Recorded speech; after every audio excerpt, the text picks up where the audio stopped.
गिबियावनो बयखौबो खुलुमबाय। दिनैहाय जोबोद गोजोननाय मोनदों।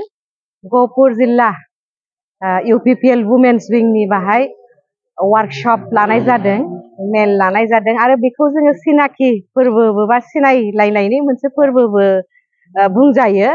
जोङो सेन्ट्रेल UPPL निफ्राय आंजों जोंनि गाहाय नेहाथारि हेलेना आरो जोङो जिल्लानि तामुलपुरनिफ्रायबो जोङो नुजाफैदों आरो बाहाय जोंनि आइजो दैदेनगिरि बिथांमोनखौ जोङो सिनाखि बा सिनायलायनाय फोरबोआव जोङो गावजों गाव मोजां खोथा जोङो फोरमायलायदों, रायलायलायदों। गिबियावनो जोङो UPPL दोलोआवहाय आइजो दैदेनगिरि हिसाबै जोंहा गोबां बिबान दङ, गिलिर बिबान दङ।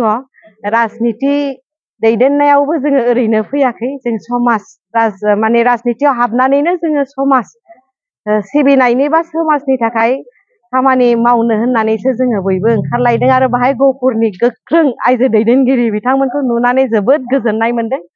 जोङो बाहाय दोलो हिसाबै प्रमद बर' सारनि दैदेननायाव दिनै UPPL नि दैदेननायाव BTR सरकारा गोबां खामानि रायजो राजाफोरनि मोजांनि थाखाय दिन्थिफुंनानै देखायनो हाबाय जे गोजोन फैनाय लोगो लोगो जोंनि BTR माने फुरा ओनसोलावनो दिनैहाय जौगासारनाय गोबां आइजोफोर, आं आइजो जानानै आइजोनि खोथाखौनो बुंगोन।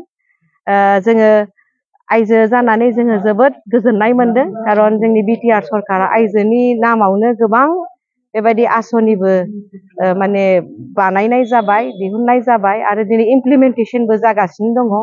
लोगोसे डिपार्टमेन्ट जोबोद ओंथि गोनां मोनसे मिनिंफुल डिपार्टमेन्ट आइजोफोरखौ लानानैनो बड'लेण्ड वुमेन एम्पावारमेन्ट मिशनबो दिनैहाय लन्च खालामजेनबाय आरो बिनिबो इमप्लिमेन्टेसना जागासिनो दङ।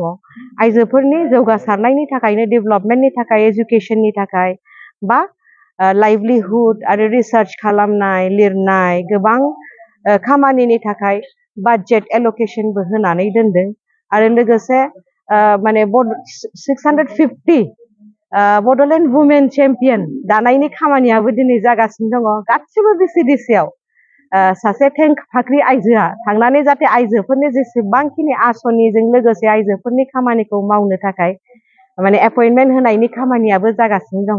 जों आइजोफोरखौ गोबां मान सनमान होदों, जोंखौ डिसिसन मेकिं माने पलिसि मेकिंआव पार्टिसिपेट खालामनांगौ, बाहागो लानांगौ होननानै जोंनि प्रमद बर' सारनि दैदेननायाव, UG ब्रह्म सारनि दैदेननायाव, रोनगोरा सारनि दैदेननायाव जोङो आवगायबोगासिनो दङ आइजोफ्रा।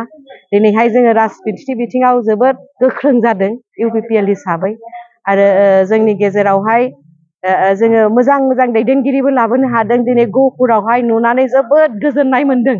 बिथांमोनहा गिबि खेबनि थाखाय भट होनो थांगासिनो दङ जोंनि फैगौ बिसायख'थियाव, BTC नि बिसायख'थियाव आरो बिथांमोनहा जोबोद माने उत्साह जानानै दङ जे माला फैगोन, माला भट होगोन, माला जों UPPL खौ देरहासार खालामनो हागोन होननानै।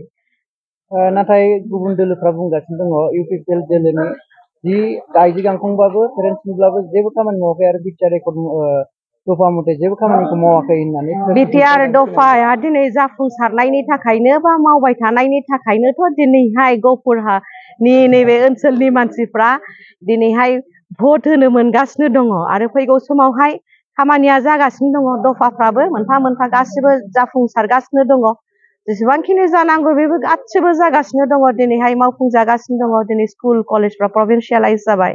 फरेस्ट राइट्स एक्टनि गोबांफ्रा FRC दानानै दिनै लेन्ड राइट्सखौ मोननो हाबाय आरो गोबां जोंनि इनफ्रास्ट्राक्चार डेभेलपमेन्टजों लोगोसे माने आवगोल बादि नङा, इनफ्रास्ट्राक्चारा खालि बानायबाय खिन्थु खुनु खामानि गैया। कमिउनिटि हल लुबाय, आधा लुबाय, न' लुबाय, आधा लुबाय। दानि सरकारा प्रमद बर' सारनि दैदेननायाव इनफ्रास्ट्राक्चारजों लोगो